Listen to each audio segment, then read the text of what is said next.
하나님은 끈질긴 설득으로 우리를 사랑하십니다.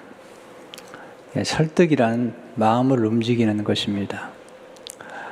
마음을 움직이는 설득이 쉽지 않아요.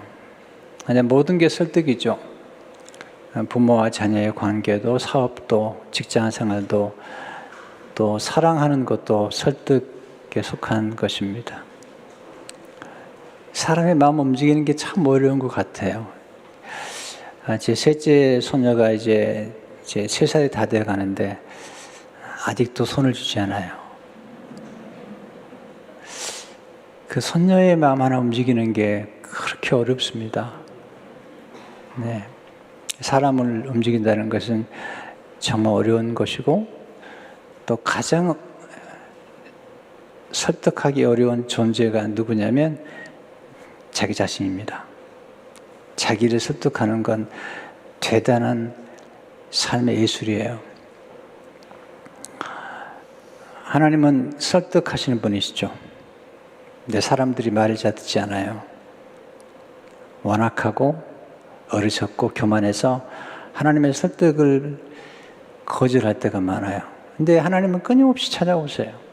그 말씀이 히브리서 1장 1절과 2절의 말씀이죠. 옛적의 선지자들을 통하여 여러 부분과 여러 모양으로 우리 조상들에게 말씀하신 하나님이 이 모든 날 마지막에는 아들을 통하여 우리에게 말씀하셨으니 이 아들을 만유의 상속자로 세우시고 또 그로 말미암아 모든 세계를 지으셨느니라. 여러 부분과 모양으로 사람들을 보냈지만 하나님을 믿지 않아요. 이제 예수님을 보내셔서 우리에게 복음을 주시는 거거든요. 그리고 지금은 성령님을 보내주셔서 우리를 설득하고 계세요. 근데 설득이 참 중요합니다. 왜냐하면 하나님의 설득을 받아들이면 하나님의 자녀가 됩니다. 하나님 나라를 상속받게 됩니다. 영생을 얻게 됩니다. 심판을 받지 않습니다. 근데 하나님의 설득을 거절하면 심판과 저주와 진노가 임하는 거죠.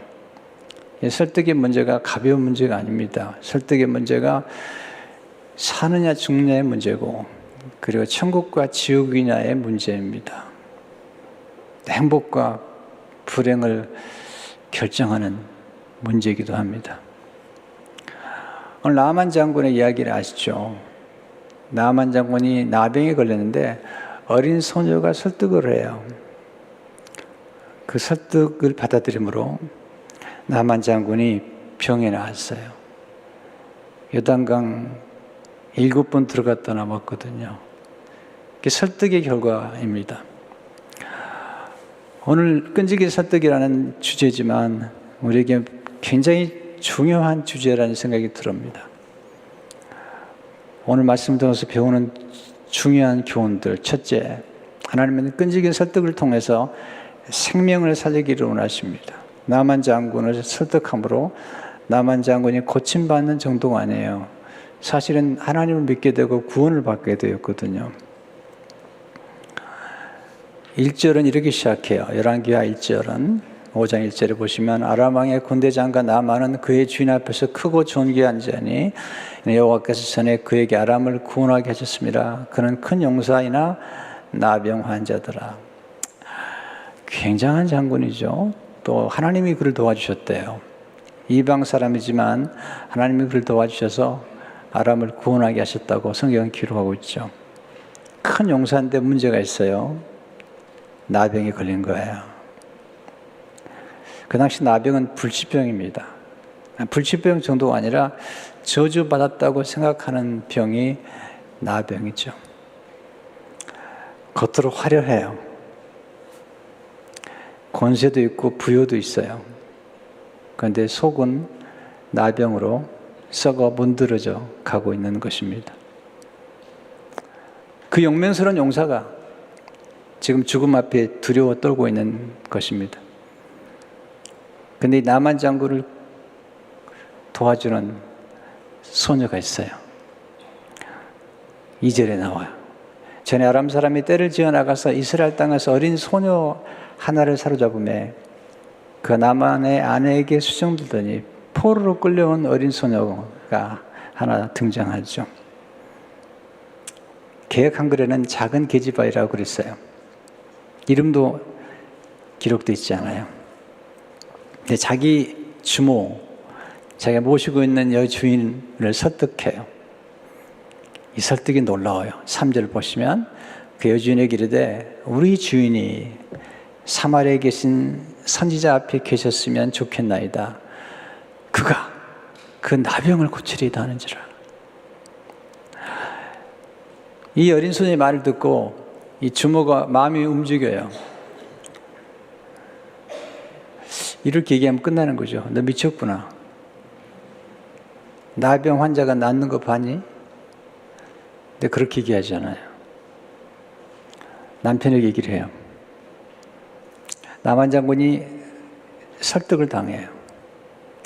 그리고 아람 왕에게 얘기를 해요. 사람들이 움직여요. 4절에서 10절을 보십시오. 나만 장군이 들어가서 그 주인께 아뢰 이르되 이스라엘 땅에서 온 소녀의 말이 이러이러하더이다 하니 아람 왕이 이르되 갈지어다. 이제 내가 이스라엘 왕에게 글을 보내리라 하더라. 나만이 곧 떠날새 은 10달란트와 금 6,000개와 의복 10벌을 가지고 가서 이스라엘 왕에게 그 글을 전하니 일렀으되 내가 내 신하 나만을 당신에게 보내오니 이 글이 당신에게 이르거든 당신은 그의 나병을 고쳐주소서 하였더라.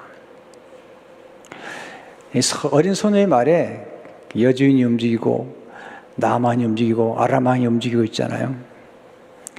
설득이 뭐죠? 설득은 사람을 움직이는 힘입니다. 설득은 사람의 생각과 감정과 행동을 움직이는 힘입니다. 설득은 영향력입니다. 그리고 설득은 결과를 낳습니다. 우리는 이 어린 소녀를 통해서 끈질긴 이 설득이라는 게 무엇인지를 배우게 됩니다. 오늘 제가 나눈 지혜는 아주 중요한 지혜예요. 그리고 자주 기억해야 될 지혜입니다. 첫째, 설득의 지혜는 이익과 혜택을 알려주는 것입니다. 사람들의 마음은 언제 움직이는가? 아, 내게 도움이 되는구나. 내게 유익이 되는구나 라고 할 때 사람들의 마음은 움직이는 것입니다. 3절 보세요. 그가 그 나병을 고치리이다. 내 주인이 나을 수 있습니다. 이게 혜택이죠.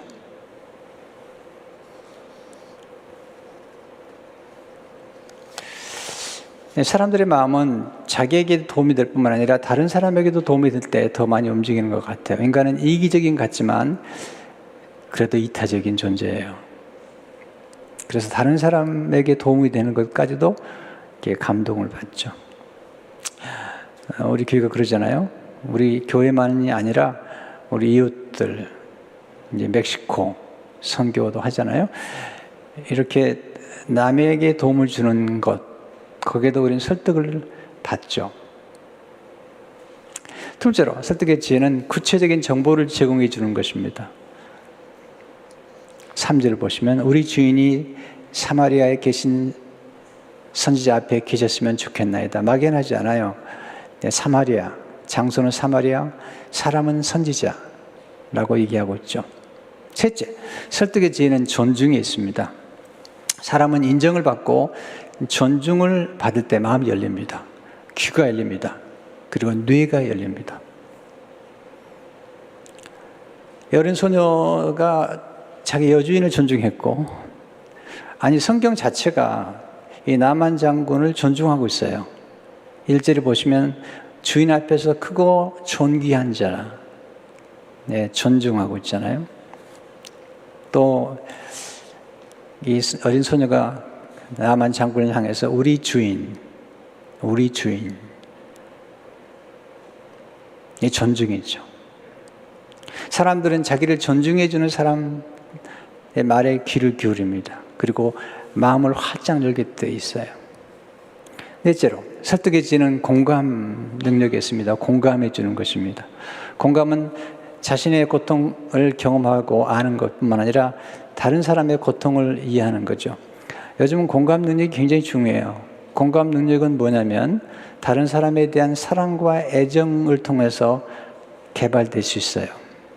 다른 사람에 대한 사랑과 관심, 그리고 고통에 대한 그런 깨달음이 다른 사람들의 마음에 공감을 주는 거죠. 역지사지라고 그러죠. 상대편에 서서 깨닫고 느끼는 것. 그게 공감이죠. 어린 소녀는 나만 장군의 고통을 알았던 거예요. 그 두려움을 알고 있는 거예요. 근데 사실 굉장히 위험한 거예요. 만약에 선지자가 병을 고치지 못한다면 죽는 거잖아요. 여기서 설득의 또 하나의 비밀이 있는데, 설득은 모험입니다. 모험. 설득의 결과는 좋을 수도 있고 나쁠 수도 있습니다. 설득은 그런 면에서 신중한 소통 기술이에요. 그러나 이 어린 소녀는 확신을 가지고 있죠. 좋은 결과가 나올 거라고. 다섯 번째, 설득의 지혜는 상대방이 이해할 수 있도록 설명하는 데 있습니다. 설득하려고 하지 말고 설명하라는 말이 있어요. 설명을 잘하면 설명 자체가 좋은 설득이 되거든요. 그럼 어떻게 하면 설명을 잘 할 수 있을까요? 정확한 지식과 정보를 가지고 있어야 돼요. 또한 논리적이어야 돼요. 논리적이란 말은 원인과 결과가 분명해야 돼요. 이 어린 소녀는 정확한 지식을 가지고 있는 거예요. 정확한 정보를 가지고 있는 거죠. 엘리사에 대한 정확한 지식과 정보, 그 능력, 그리고 하나님에 대한 정확한 지식과 정보를 가지고 있었던 거죠. 그래서 설명을 하는 거죠. 여섯 번째, 설득의 지혜는 신뢰에 있습니다. 신뢰. 사람들은 신뢰하는 사람의 말에 귀를 기울이고 신뢰하면 묻지도 않고 그냥 믿어줘요. 신뢰가 참 중요하죠. 이 어린 소녀는 여주인에게 신뢰를 얻었어요. 여러분, 신뢰는 어떻게 얻는 것이죠? 잘 살아야 돼요. 이 어린 소녀는 포로로 끌려갔지만 원망하거나 짜증을 부린 게 아니에요. 태도가 좋았어요. 그를 기쁨으로 섬겼어요. 거기서 신뢰를 얻은 것입니다. 신뢰는 일관성 있게 꾸준할 때 얻게 돼요. 한두 번 이렇게 착하게 행동하는 게 아니라 여주인을 존중하고 그리고 성심을 다해서 섬긴 일관성 있는 꾸준함을 통해서 신뢰를 얻게 된 거죠. 여러분, 마음을 얻으면 다 얻은 겁니다. 나태주 시인의 마음을 얻다라는 시 보면 이 마음을 얻는 게 얼마나 중요한지 이렇게 기록하고 있습니다. 있는 것도 없다고 내가 말하면 없는 것이고, 없는 것도 있다고 내가 말하면 있는 것이다. 후회하지 않겠다. 아직 이해가 안 되나 본데요. 여러분, 이렇게 관계가 중요한 거예요. 우리가 신뢰가 되면 그냥 믿어지는 거잖아요. 신뢰가 신뢰를 낳는 거거든요. 근데 신뢰가 좋은 점은 뭐냐면 좋은 신뢰 속에는 항상 소망이 깃들어요. 그래서 신뢰는 소망을 낳습니다. 나만 장군의 병이 나을 거라는 것입니다. 신뢰하면 새로운 기대가 생깁니다. 관계도 그렇죠. 신뢰는 소통의 가장 근본입니다. 저분 신뢰할 만한 분이에요. 그 말을 듣는 것은 최고의 칭찬입니다. 그러나 그런 말을 듣는 것은 쉽지 않습니다. 여린 소녀는 신뢰를 통해서 설득했던 것입니다. 이것 번째, 설득의 지혜는 온유에 있습니다. 사람을 설득할 때 중요한 것은 말투입니다. 아무리 좋은 말도 말투가 나쁘면 기분이 나쁘거든요. 사람들을 설득할 때 온유함으로, 특별히 우리가 예수 그리스도의 복음을 증거할 때, 전도할 때 온유한 태도가 중요해요. 어떤 분들은 막 협박해요. 오늘 밤에 교통사고 나면 어떻게 할까요? 그런 식으로 막 협박하고, 네. 그건 좋은 게 아닙니다. 복음은 좋은 소식이기 때문에 좋은 소식을 전하는 그릇도 좋아야 돼요. 좋은 소식을 전하는 말투도 좋아야 돼요. 어떤 분은 복음을 전한다고 그러면서 막 핏대가 나 있어요. 아주 위협적이에요. 좋은 게 아니죠. 베드로전 3장 15절을 보시면 너희 마음에 그리스도를 주로 삼아 거룩하게 하고 너 속에 있는 소망에 관한 이유를 묻는 자에게는 대답할 것을 항상 준비하되 온유와 두려움으로 하고 온유한 마음으로 사람들에게 그리스도의 소망을, 복음의 영광과 소망을 알려달라는 거죠. 두려움이라는 말이 굉장히 중요한데요. 경외라는 거죠. 경외. 하나님의 말씀을 증거하는 것은 굉장히 영광스럽뿐만 아니라 경외로 해야 돼요. 달라스 윌라드 교수님은 그 경외란 표현을 이렇게 비유로 말하는데 전기라는 힘이 굉장히 좋은 거잖아요. 그렇지만 네, 고압에 연결되면 죽는 거거든요.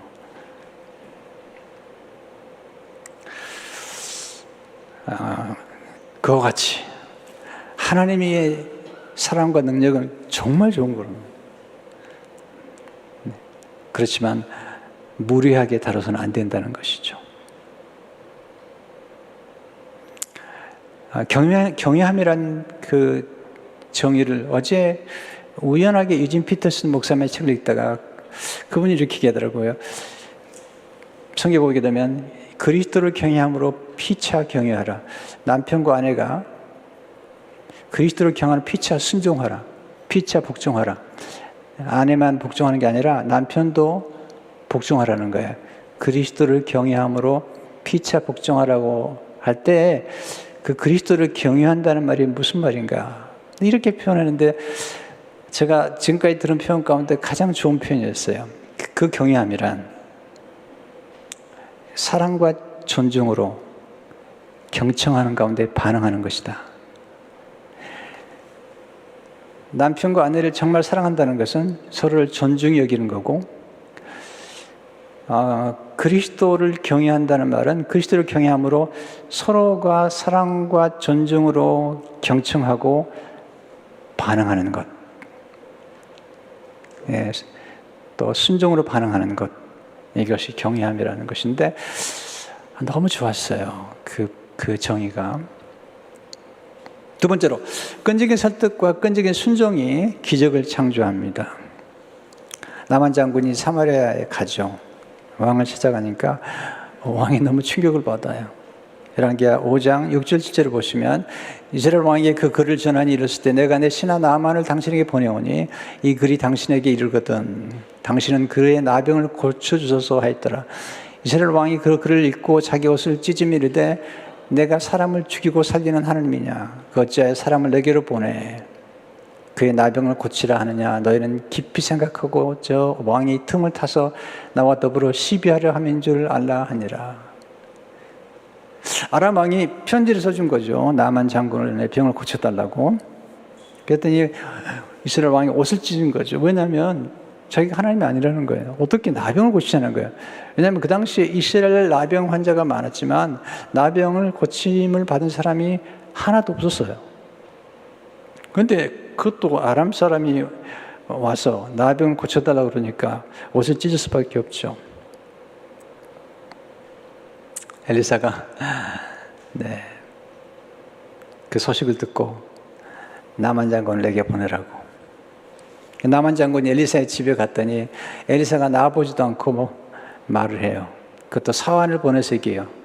10절에 보시면 엘리사가 사자를 그에게 보내 이르되 너는 가서 요단강에 몸을 7번 씻으라 내 살이 회복되어 깨끗하리라 하는지라. 나와보지도 않고 사환을 보내가지고 요단강에 7번 들어갔다 나오라는 거예요. 이 나만 장군이 기대와 너무 다른 거예요. 나만 장군의 기대는 엘리사가 나와서 자기 몸 위에 손 흔들고 하나님의 이름으로 고칠 줄 알았는데 나와보지도 않고 요단강에 가서 7번 물을 씻으라고 그러니까 화가 나는 거죠. 왜 우리가 분노하죠? 분노는 잘못된 기대에서 나오는 거예요. 내가 기대한 것과 다른 상황이 전개되면 분노가 생기는 거거든요. 그래서 우리가 분노 관리는 기대 관리예요. 잘못된 기대를 자꾸 갖게 되면 계속 짜증만 나게 돼 있어요. 좀 정확한, 인생에 대한 정확한 통찰을 가지고 정확한 기대를 할 줄 알아야지 우리가 덜 실망하는데, 나만 장군이 굉장히 화가 난 거죠. 실망 정도가 아니라 화가 나서 말을 하는 거죠. 여단강은 그냥 돌아가려고 그러는 거죠. 11절 12절을 보세요. 나만이 노하여 물러가며 이르되 내 생각에는 그가 내게로 나와서서 그의 하나님 여호와의 이름을 부르고 그의 손을 그 부위에 흔들어 나병을 고칠까 하였도다. 다메섹 강 아바나와 바르바른 이스라엘 모든 강보다 낫지 아니하냐. 내가 거기서 몸을 씻으면 깨끗하게 되지 아니하랴 하고 몸을 돌려 분노하여 떠나니. 몸을 돌려 분노하여 떠나려고 그러는 거예요.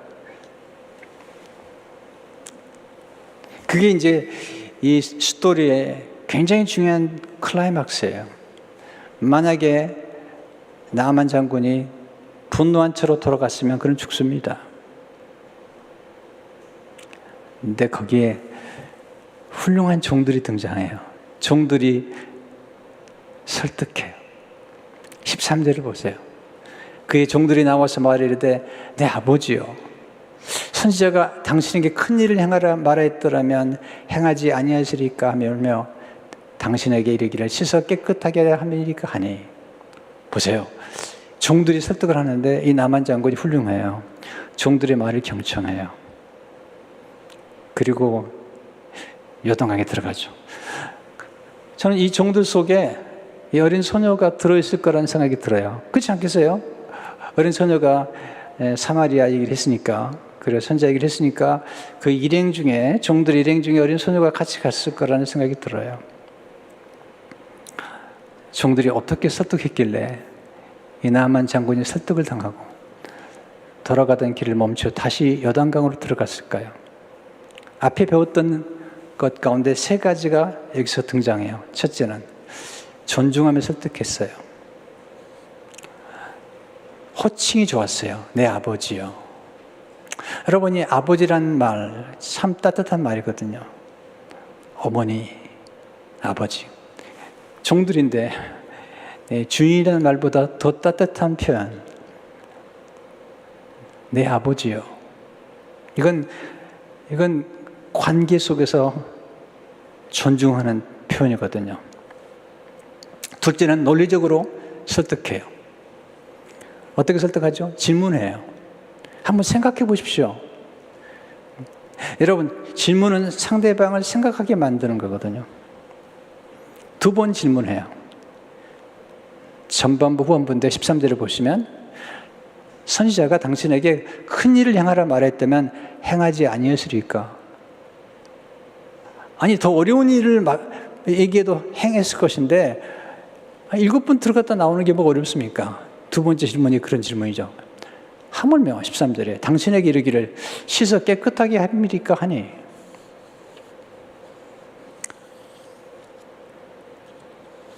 논리라는 건 굉장히 중요해요. 사람은 감정만 가지고 움직이는 게 아니에요. 네, 우리는 굉장히 감정적인 건 맞아요. 우리 한국 사람들은 특별히 감정적인데, 그러나 감정만 가지고 움직이는 게 아니라 논리로 움직이죠. 생각해보죠. 우리 논리를 사용함으로 사람을 설득하고 복음을 전해야 돼요. 달라스 윌라드는 그의 책 온유한 증인에서 논리가 얼마나 중요한지를 설명하고 있어요. 인간의 논리 활동은 믿음의 기초를 이룬 필수 요소다. 논리는 우리 손에 들린 기본 공구다. 그것을 우리는 하나님과 협력하여 비신자들의 마음속에 믿음이 생겨나게 하고 신자들의 믿음을 바로잡아준다. 요컨대 이성은 복음의 사역에서 우리 쪽의 열쇠다.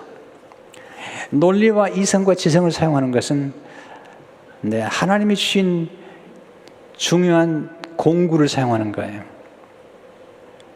저는 오늘도 여러분들에게 사실 하나님 말씀으로 설득을 하는 것이죠.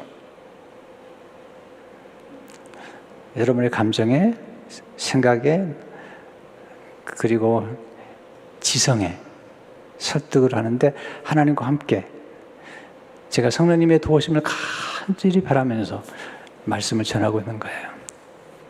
세 번째로 스스로 결정하도록 온유하게 설득하죠. 종들이 주인을 설득하는 방법이 참 좋아요. 강요하지 않아요. 사람들은 강요받는 걸 싫어해요. 그래서 설득당했다고 하는 말을 하게 되면 기분 나빠해요. 우리는 설득을 받는 것까지는 좋지만 설득을 당한 것에 대해서는 굉장히 기분 나쁘게 생각해요. 그래서 정말 중요한 것은 사람들과의 대화 속에서 상대방을 강요하거나 위협하지 않으면서 좋은 길로 설득이 가는 것은 이것은 삶의 예술이에요. 가장 지혜로운 설득은요, 강요하지 않고 간접적으로 설득하는 것이죠. 온유하게 설득할 때 사람들의 스스로 결정을 하잖아요. 종들의 말을 들은 나만 장군이 요단강에 7번 들어가죠. 전 나만 장군도 훌륭하다고 생각이 돼요. 군대 장관인데. 그런데 종들의 말에 귀를 기울일 수 있다는 것. 글쎄요, 절박해서 그럴 수 있겠죠. 그러나 좋은 주인 같아요. 훌륭한 주인 같아요. 네. 사업하는 분들, 사장님이 가장 새로 들어온 말단 사원이 이렇게 얘기했을 때 들을 수 있다면 그 사장님은 참 훌륭한 사장님이라는 생각이 돼요.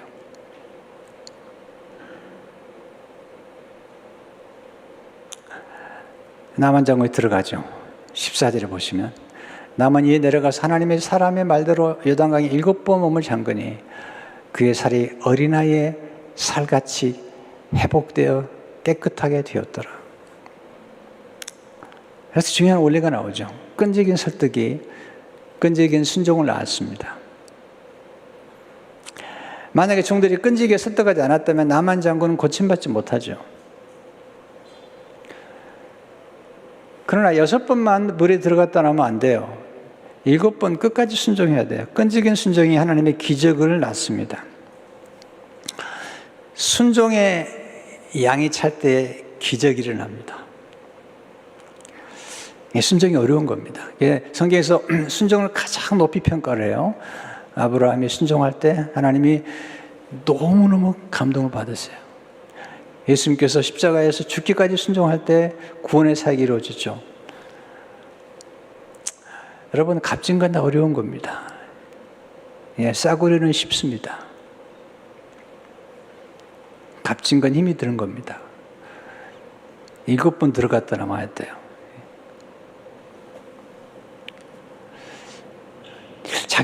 자기를 설득하는 게 어렵습니다.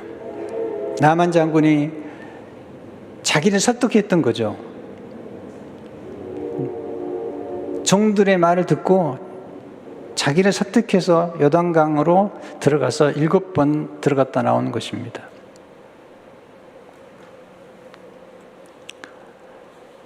요단강에 들어갔다 나온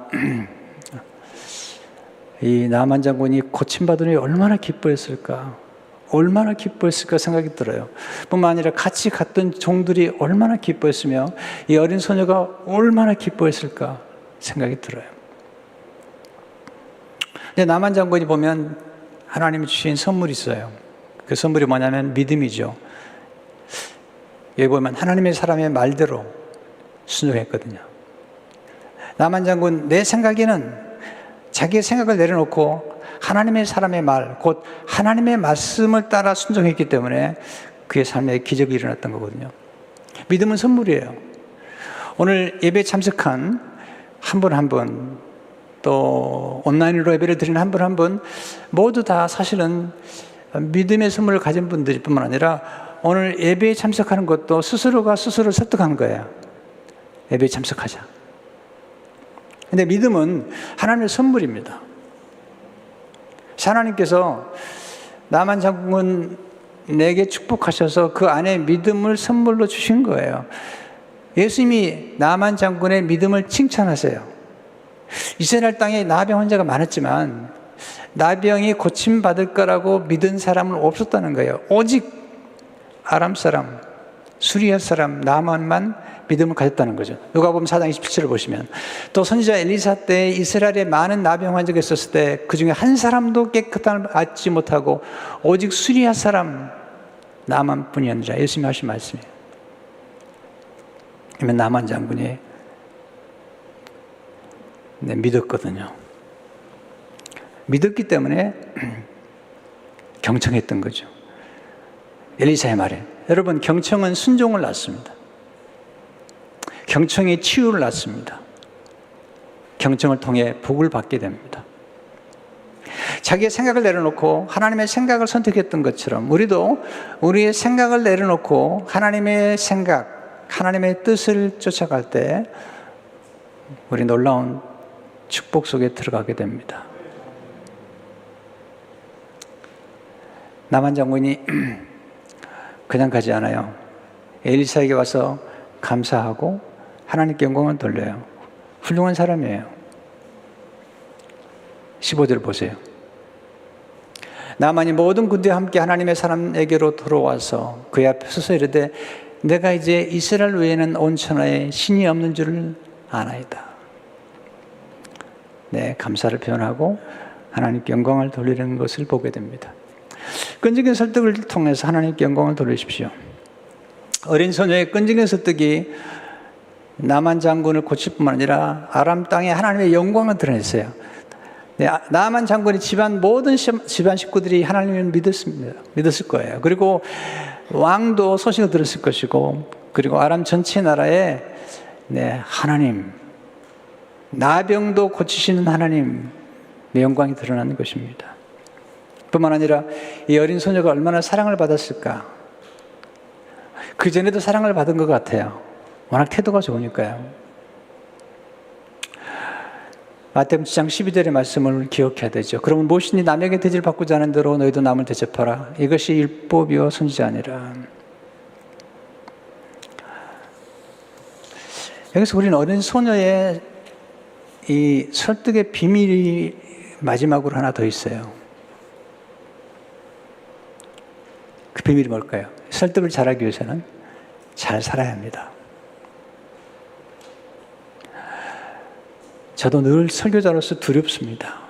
뭔가 들으면 설교할 때 혹시 성도 여러분이 앞에서 앉아가지고 너나 잘해라, 너나 잘해라 하는 따가운 눈총과 목소리가 들릴까 두려워요.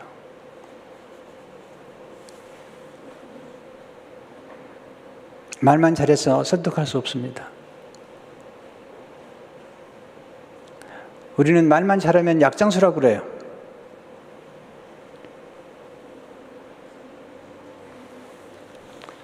잘 살면 사람들의 신뢰를 얻을 수 있습니다. 잘 살면 말을 잘할 수 있습니다. 여러분, 말을 잘해야 됩니다. 우리는 너무 말을 잘하는 것을 과소평가하는데 듣는 것도 잘해야 되지만 말을 잘해야 됩니다. 사람들은 말을 통해서 설득을 서로 받고 설득을 주고 사랑도 나누기 때문이죠. 잘 사는 모습을 보면 우리는 경청하잖아요. 잘 살고 잘 말하기 위해서 하나님의 은혜와 지혜, 곧 하나님의 도움을 받아야 돼요.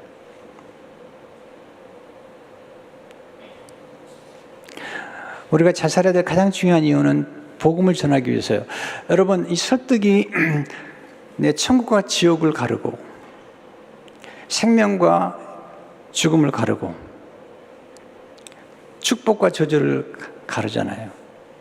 우리가 복음을 잘 전하게 되면 흑암의 권세 있는 분들이 사랑의 아들이 나를 옮겨오잖아요. 그리고 지옥을 갈 수밖에 없는 사람들이 천국으로 가게 되잖아요. 영벌을 받을 사람들이 영생에 이르게 되는 축복이 복음에 있는 거거든요.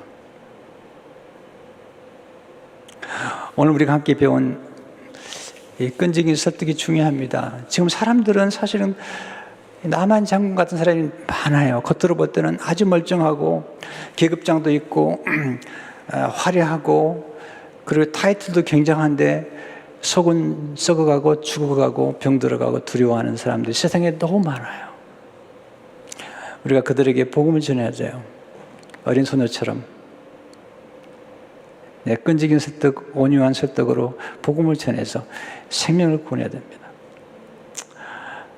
성도 여러분, 오늘 이 말씀은 여러 번 들으시면 좋겠어요.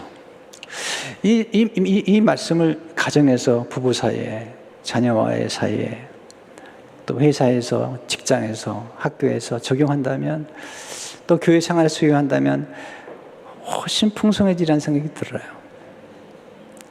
이 말씀이 여러분에게 큰 축복이 되시기를 주의 이름으로 축원합니다. 하나님 아버지, 오늘 어린 소녀와 종들의 지혜롭고 온유하고 끈질긴 설득을 함께 배웠습니다. 설득이 사람을 살리기도 하고 죽일 수도 있다는 것, 설득의 결과가 나병을 낫게 하기도 하고 한 나라에 하나님의 영광을 크게 드러낼 수 있다는 사실, 우리가 깨닫게 하시며 어린 소녀처럼 환경을 탓하지 아니하고 머무는 자리에서 꽃을 피우고 성심을 다해 섬기는 가운데 신뢰를 얻어내는 우리 모두가 되게 하시며, 그리함으로 복음을 증거하는 기회로 삼도록 축복해 주옵소서. 하나님이 오늘 우리 가운데 나만 장군처럼 마음이 병들고 몸이 병든 분들이 있습니까? 주의 치유의 영으로 축복해 주옵소서. 예수 이름으로 기도하옵나이다.